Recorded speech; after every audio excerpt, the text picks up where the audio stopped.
Hello, this is Michael McCarthy here to show you around the zoo. The zoo is a free procedural asset community for Zookeeper users. It provides downloadable templates to use in Zookeeper.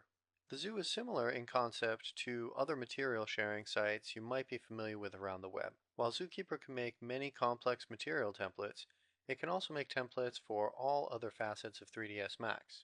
Let's take a quick look at some of the categories and templates we have here. If you go to the zoo at zoo.mp4.com,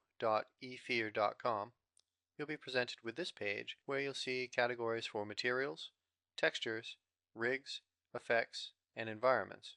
You'll also have some popular items that you may want to choose from and some updates as far as maybe new training videos or updates to Zookeeper. If we click on any one of these categories, we'll be brought to materials, and you can see that we have car paint shaders, cell shaders, skin shaders, and the like. If you click on one of these, you'll see that you get a picture of what it might look like in 3ds Max, the composite node, and all the different parameters that have been exposed inside of it.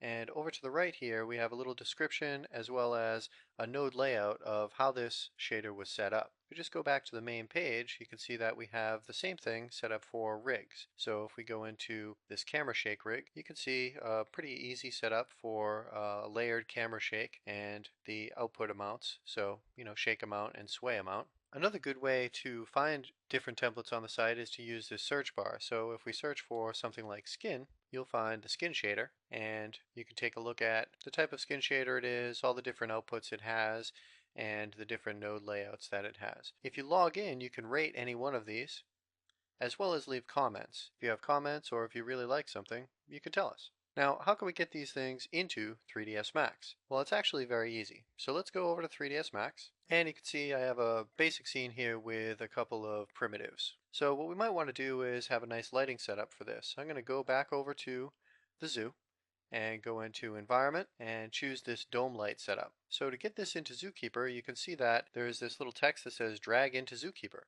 All you have to do is click and drag this into any schematic view right from your web browser.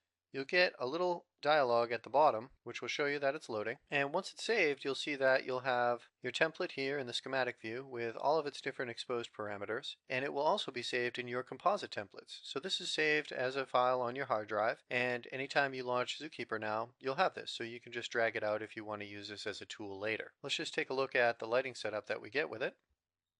And you can see it's a pretty standard dome light setup. We can change any of these parameters, like maybe up the sunlight strength and change the sky color to get maybe a little bit more of a clay render. And if we wish, we can even just double click on this composite node and go inside to see how this has been set up in case we want to set something up similar to this or even just edit this particular one ourselves. Alright, so let's see if we can grab some more templates off of the site. I'll just go back to the main page and take a look at some of these materials. We'll try that car paint material and just drag that into the same schematic view. You'll see that that pops in here with all of its different parameters for how you may want the reflection to look, what type of specular colors you need, the size of the speckles in the car paint, and things of that nature. We'll just go and grab this teapot, bring it into the scene, and we'll pipe this material right into that teapot. So now when we render this out, you see we get a nice car paint shader on our teapot with little flecks in the paint and things like that. Let's try out a muscle rig really quick. So I'm going to go to my layers. I'm just going to hide this dome light setup, and I'm going to go to the arm layer, and this will bring up a little bone arm, and I'm going to open a new schematic view. I'll go back to the root of the page, and actually this muscle template is in the popular, so I'll go in there and I'll just drag it over. So now you can see that the muscle template has been added here inside of Zookeeper as well as inside of Max. And we can just kind of take this guy, and you'll see if we grab either one of these end pieces, we can kind of squash and stretch it to our liking. And I'll just take this and attach it to our bone, move that into place there. And now when we move this arm's IK controller, you can see that the muscle kind of squashes and stretches along with that. So we can go back to our Zookeeper template and see that if we just rotate this a little bit, we have a couple of things that we can do with our parameters that have been exposed. So we can set this to wire if it's getting a little too cluttered with a lot of muscles in our viewport. We can set all the different colors of that. We can set the initial bulge of that muscle.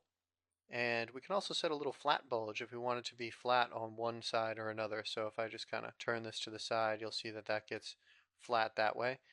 And you can choose the axis on which you want that to happen. So now it's going to be flat in the other angle. And you can set up any of these different parameters on the muscle. So the last template we're going to look at is going to be a little sky dome. And this is just a quick template to create some clouds in a scene.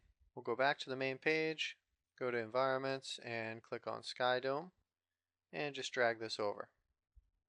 Okay, so it's created our template as well as all the different exposed parameters, created a camera with it, so we can just render this out quickly. I think what I'll do is just use the active shade. This way I can quickly see any of the updates that we might make. So I can go in and change some things like the horizon color.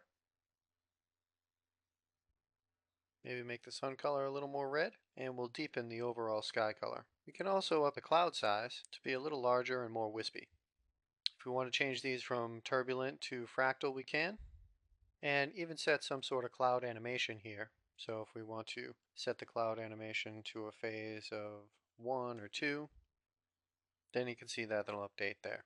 So hopefully that gives you an idea of what's up on the Zoo and how you can download templates easily in your scene. If you're using a browser that is not as updated as maybe Chrome or Firefox like Internet Explorer, you may have to right click and say copy link address and then go back into any schematic view and then just say download template from URL.